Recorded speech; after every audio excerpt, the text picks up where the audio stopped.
Now it's time for Lefties Losing It. And you may have heard about the White Dudes for Kamala group. They're typically described as weak, COVID-crazy soy boy losers, but that sort of characterisation is deeply unfair. Just look at this strapping young man charging like a buck-wild bull at a Trump supporter. Oh! Hey! You stay away from him! I will hurt you! You better watch out!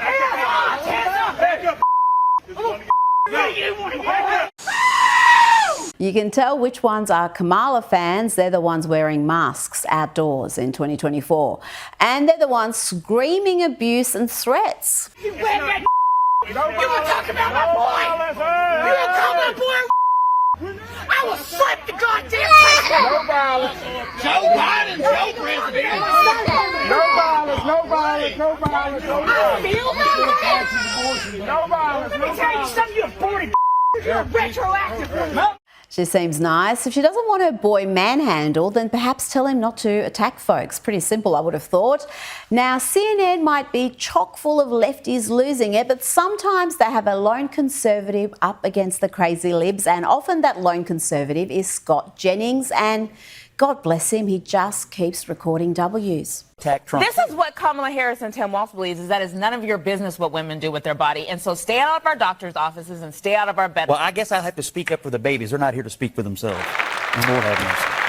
Now, Kamala has been doing interviews with lefties all week, from the Call Her Daddy podcast to Stephen Colbert to the truly vile Howard Stern, who is apparently a male feminist nowadays. Do you think there are people who will not vote for a woman because she's a woman? You know, my best associations in radio and in business have been collaborating with women. Yeah.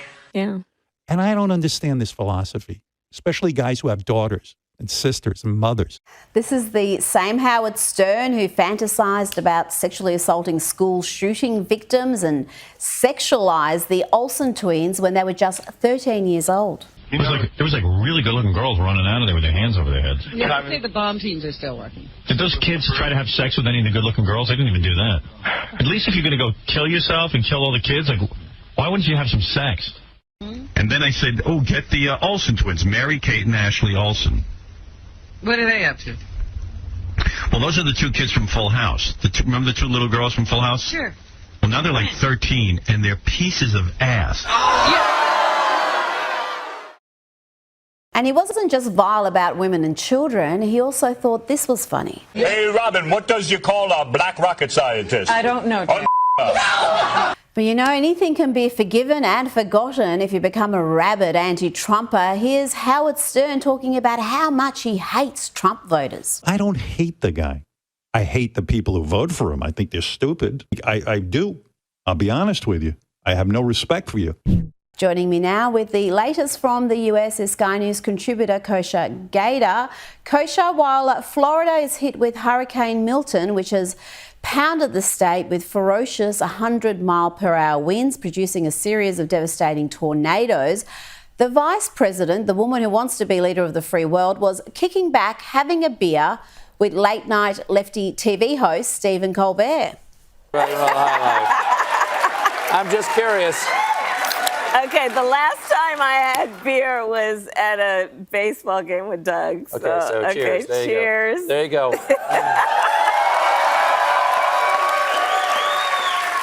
Ooh. Kosha, we have hundreds dead after Hurricane Helen. We've got many more missing, injured, homeless.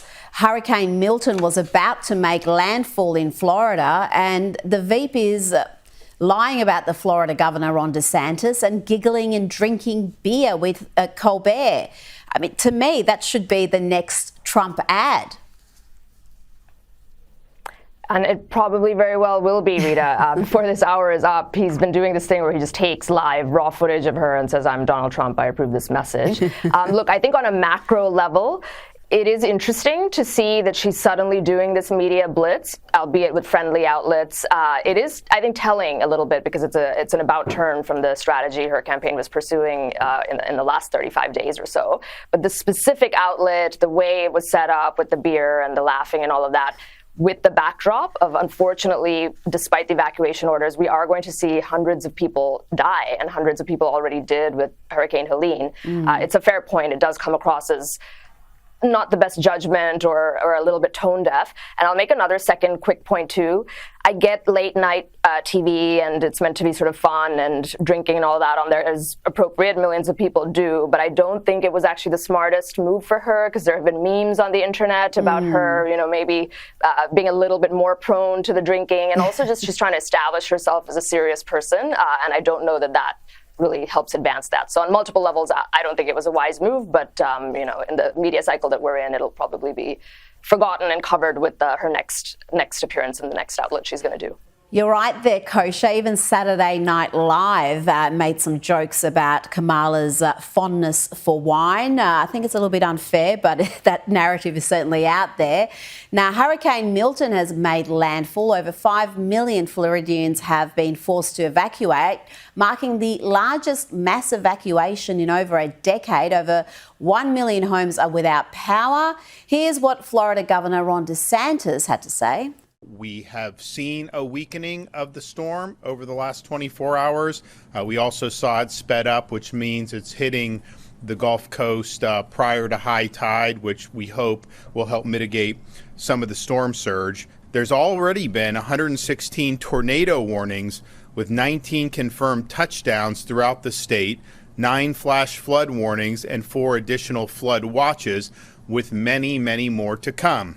Kosha, this is the second major storm to hit the US this month, and FEMA's response has been widely criticised as inadequate and disorganised. How much of an issue is this going to be coming up to the election? Because this has hit multiple states. It's not just Florida. With Hurricane Helene, we saw Georgia, North, South Carolina all impacted.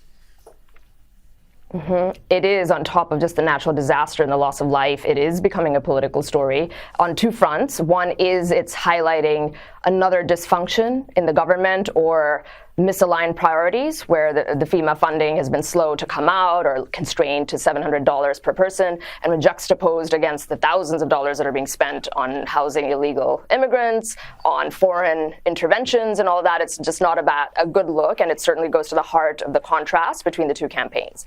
Secondarily, it's also going to potentially play a role in the actual mechanics of the election, especially Georgia and North Carolina, that are swing states and that have been won and lost in the last 2 elections on razor thin margins, 10,000, 20,000, 50,000 votes. You could see that coming to bear if certain people can't actually get to the polls, or their mail-in ballots got destroyed in flooding, wherever they were in the postal system. So that's a real problem too. There is 30 days or 28 days left to try and remedy that, but it very well could have an impact. Now, as Kamala Harris ramps up her last-minute media blitz, Donald Trump has joined comedian Andrew Schultz on his podcast Flagrant, and Trump was in fine form joking about Joe Biden's ability to fall asleep at the beach. When you're 82, typically bathing suits aren't going to make you look great. You're not going to be enhanced, all right? It's just one of those things. I can't be sure about that, but typically, depends what he's packing. He could. I don't know what the hell he's packing, but I don't want to, and I don't want to know either. I don't know, but he has an ability to fall asleep while on camera. He can lie down on one of those things, and in minutes he's stone cold out. Kosha, he also gave an insight into consequential matters, including his relationship with various world leaders. His comments about Modi were particularly interesting. He said he's as tough as nails. He's the nicest human being. But we had a couple of occasions where somebody was threatening India. I said, let me help. I'm very good with those people. Let me help. I will do it. I will do it. Then I will do anything necessary. We've defeated them for hundreds of years. Wow. He was talking about a certain country. You can probably guess the country. Can't fathom which. You know the country. But I said, whoa, what happened there? What happened? So, no, they're all tough and they're all smart. And some are very good people. He's a good person. There's some are good people and some aren't good people. But they're all at the top of their game. Kosha, just a world apart from what we see with Kamala's podcast appearance, whether it's Call Her Daddy, where she was just giving platitudes, just doing the usual messaging that she would do on CNN or anywhere else. She didn't seem to relax and understand the medium. And even with Stephen Colbert, there just wasn't authenticity there. They're just very different. And I do wonder whether these appearances they're doing on podcasts and platforms we don't normally see candidates is going to have a real impact leading up to that poll date on November 5. Mm-hmm. I think that's the open question. It remains to be seen, but it is clear that Trump, his sense of humor, I've always said, is actually very underrated. He actually really is quite funny if people are able to look past the various quirks of his personality that many people don't like. He's actually really funny. And he has that common touch where he's able to just go and engage with people from all sorts of different ages and generations and formats and bob and weave between making a joke of how when you're 82, you probably shouldn't be wearing a bathing suit in public to talking about world affairs and Prime Minister Modi of India and everything in between. And you're right, she does come across as more, I've used this word, synthetic or inauthentic or manufactured, where she's sort of got these programming notes in her head. You can see it. And she just keeps going back to those phrases or catchphrases or buzzwords that we've heard so many times, as opposed to being able to go with the flow. I think the fact that Trump is going on these podcasts, and even Kamala Harris would call her daddy, is going to be interesting to see. Is it going to get out younger voters? These are typically listeners of these media outlets who don't show up to vote in general as much. And if we see a little bit of a lift in this election of the young vote, I do think that some of it probably could be attributed to the fact that they've really broadened the landscape of media outlets that they speak to, as opposed to just sticking with the 5 corporate media outlets.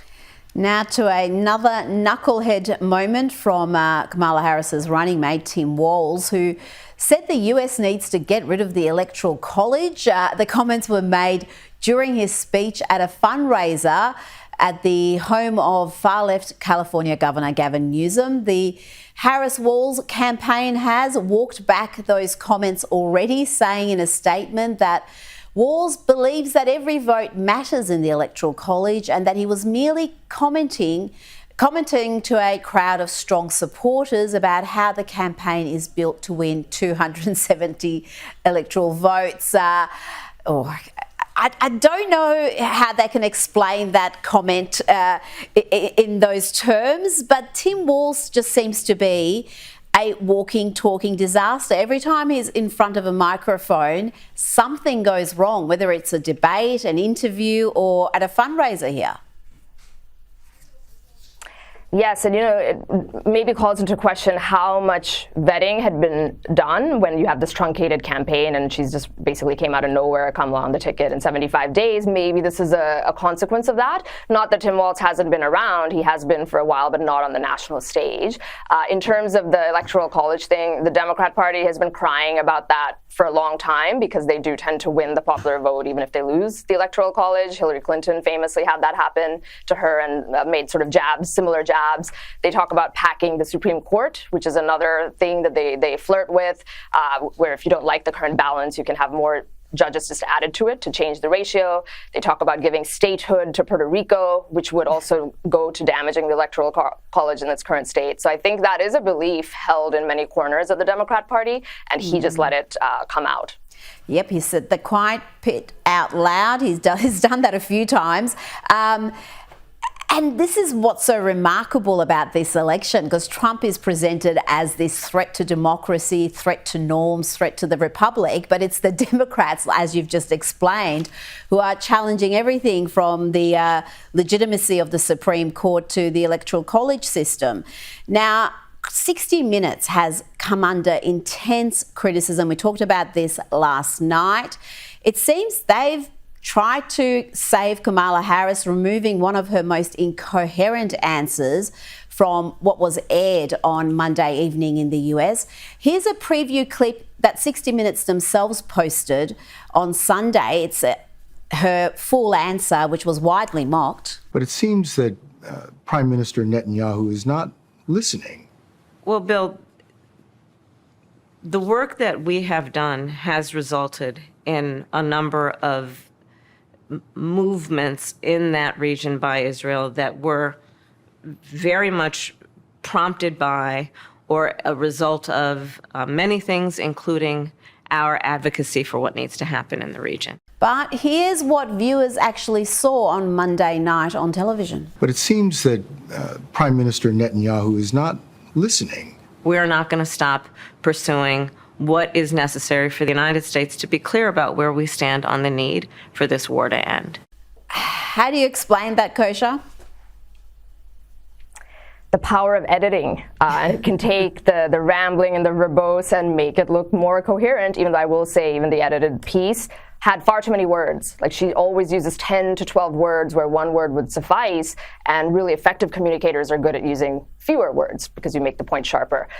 It also goes to the point of how there are two realities, and there's sort of the younger group or the more high information consumers out there who live in social media and on the internet and on X who did see and will see those unedited comments. They went viral. And then you've got the more traditional, maybe more baby boomers, people still consuming only corporate media and television media who will see that edited piece. They'll be none the wiser, Kosha. They'll be none the wiser.